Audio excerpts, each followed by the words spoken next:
की अशामध्ये आपलं स्वागत आहे। आज बनवून दाखवणार आहे तुम्हाला सुकी फ्लावरची भाजी आणि त्याच्यामध्ये मी एक गाजर चिरून टाकलेला आहे आणि फोडणीसाठी लसूण, जिरे, मोहरी, कांदा आणि टोमॅटो हे घेतलेला आहे फोडणीसाठी। आणि हा आपल्याला रोजचाच घरचा मसाला आणि हळद मीठ वापरायचं आहे बस। तर चला सुरुवात करूया। कढई वगैरे तापलेली आहे, तेल पण गरम झालं। तर चला आता जिरे टाकूया अगोदर फोडणीला, लसूण टाकूया,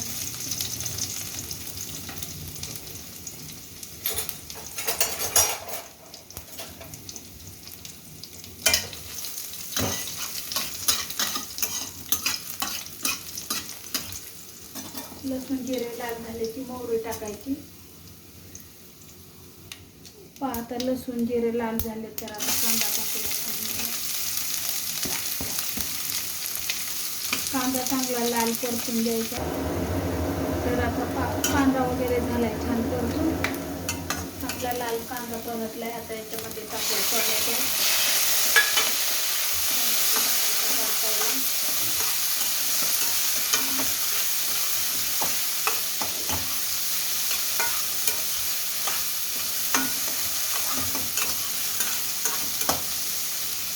टोमॅटो टाकला की त्याच्यामध्ये टाकायचं आहे काढामध्ये हळद टाकायची आणि आपला घरामध्ये जो काही आपण मसाला वापरतो तो मसाला आपल्याला टाकायचा आहे।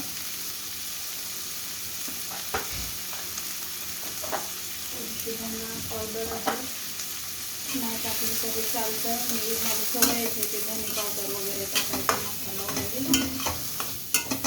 तर हे आता टाकायचं आहे आपल्याला हे फ्लावर आणि गाजर होतं घरामध्ये म्हणून टाकलं, नाही तर नुसतं फ्लावरच टाकलं तरी चालतं। आणि गाजर आणलेले तर खराब होतील म्हणून मग म्हटलं चला भाजीमध्ये तरी टाकावं, त्याच्याने पण जीवनसत्व जातं। मुलं असं गाजर खात नाही फक्त।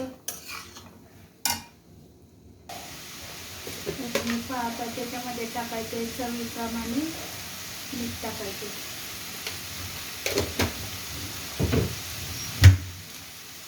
आणि कोथिंबीर।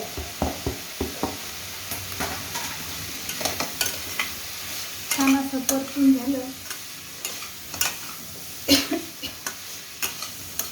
चांगलं परतला मसाला वगैरे। फ्लावर हे छान असं शिजण्यासाठी थोडंसं पाणी टाकायचं, जास्त नाही, थोडंसं एक अर्धा ग्लास वगैरे काय पाणी असेल तेवढंच टाकलं, जास्त नाही टाकायचं पाणी। आणि मी आज शेंगदाण्याचा कूट वगैरे मसाला काही नाही टाकणार। आता चला याला उकळी आली का झाकण ठेवायचं आणि बारीक स्लो गॅस करायचा। 5 मिनिटाकरता बारीक स्लो गॅस करायचा, 5 मिनिटांनी पाहायचं खाली वर करायचं भाजी।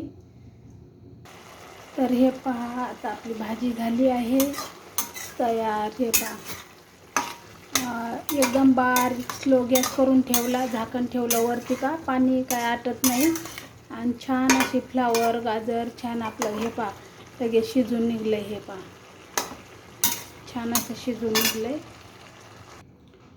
तर कशी वाटली आपली फ्लावरची आणि ही भाजी? मी थोडी टेस्ट करून पाहिली, एवढी चविष्ट झाली आहे ना, खूप म्हणजे खूपच चविष्ट झाली आहे। आणि एवढी सोपी पद्धत आहे, नक्की बनवून पहा। कशी वाटली ते नक्की सांगा। वरण भाताबरोबर खाऊ शकता, चपाती बरोबर, भाकरी बरोबर मी बनवले आहेत नाचणी ज्वारीचं मिक्स भाकरी। तर व्हिडिओ आवडल्यास नक्की कमेंट करा, शेअर करा, सबस्क्राईब करायला विसरू नका।